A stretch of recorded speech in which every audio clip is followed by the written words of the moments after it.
Mission प्रशांत को लेकर चीन और अमेरिका आमने सामने। अमेरिका को चीन ने दी डायरेक्ट चेतावनी, साउथ पैसिफिक को बॉक्सिंग रिंग नहीं बनने देंगे।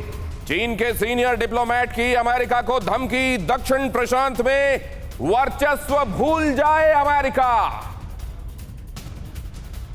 दक्षिण प्रशांत में, साउथ पैसिफिक में वो महत्वपूर्ण आइलैंड कंट्रीज जिनको चाइना अब अपने कब्जे में लेना चाहता है, यहां पहले से अमेरिका का प्रभुत्व और उसकी सुपरमेसी चलती रही है। खासतौर से सेकेंड वर्ल्ड वॉर के बाद 1941 जब यहां पर इन आइलैंड कंट्रीज ने बहुत भीषण तबाही और युद्ध देखा, एक के बाद एक, वो एक्सिस कंट्रीज रहे हो, एक्सिस नेशंस रहे हो या फिर अलाइज, ये सब के सब एक दूसरे की सप्लाई लाइंस को स्ट्रैंगुलेट करने में, सप्लाई लाइंस को तोड़ने में, विध्वंस करने में कोई किसी से पीछे नहीं रहा था। लेकिन आखिरकार यहां पर जीत मित्र राष्ट्रों की हुई थी। मित्र राष्ट्रों की जीत के वो निशान इन आइलैंड कंट्रीज में आज भी मौजूद हैं। वो स्कार्स भी आज तक मौजूद हैं जो उस दौरान इन दोनों के बीच हुई भीषण लड़ाई में इन आइलैंड कंट्रीज को मिले थे। लेकिन अब यहां किसका वर्चस्व होगा, ये इस वक्त एक बड़ा सवाल है। और चाइना ने यह कह दिया है कि इसे बॉक्सिंग रिंग मत बनने दो। तो क्या ये सीधी और खुली चेतावनी है अमेरिका के लिए, और अमेरिका को यह चेतावनी मंजूर होगी क्या? अमेरिका इन दिनों यह देखने को मिला है लेट रिएक्ट कर रहा है इन जगहों पर, ज्यादातर प्रोएक्टिव अप्रोच ड्रैगन की दिखाई दी है। तो क्या अमेरिका पिछड़ता चला जा रहा है?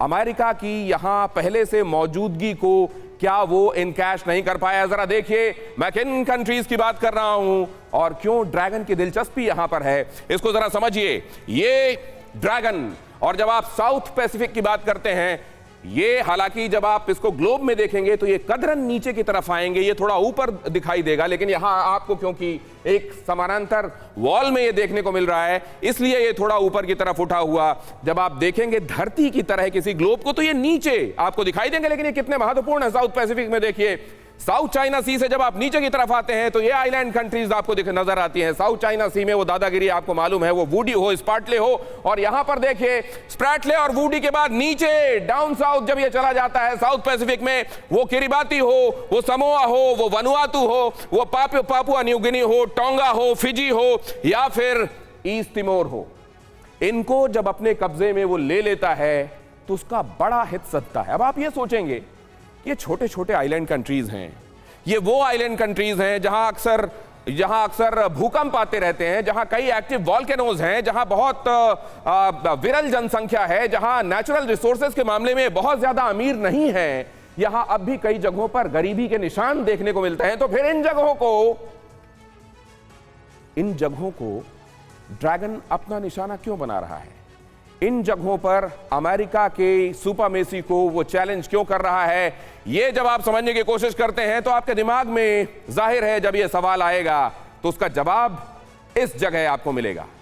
ये जो आइलैंड कंट्रीज हैं, ये 10 आइलैंड महत्वपूर्ण कंट्रीज, ये असल में दुनिया की जमीन का 15% हिस्सा इनके पास है।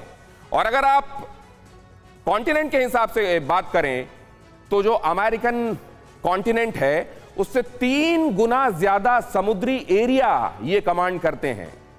60% दुनिया में प्रशांत महासागर का ही मैरीटाइम ट्रेड जो है वो इन आइलैंड कंट्रीज के आसपास से, जो ट्रेड लेन्स हैं इस समंदर में, वो इसके आसपास से होकर गुजरते हैं। अगर 60% बड़ा 60% मेहमत 60% हिस्सा ट्रेड का इन आइलैंड कंट्रीज के आसपास से जो सी रूट से वहां से होकर गुजरता है, तो जाहिर है समंदर में बादशाहत कायम करने के सपने को पाले हुए ड्रैगन ये समझता है कि जिसने इन लेन्स को काबू में कर लिया वो आने वाले दिनों में धरती पर भी और तगड़ा होकर राज करेगा। लिहाजा उसका सपना ये आइलैंड कंट्रीज है। अब जरा इसको समझने की कोशिश करते हैं, अपने एक्सपर्ट्स के जरिए अपने एक्सपर्ट से जानने की कोशिश करते हैं कि ये जो धमकी है बॉक्सिंग रिंग में तब्दील मत करो साउथ पैसिफिक की, कौन कह रहा है?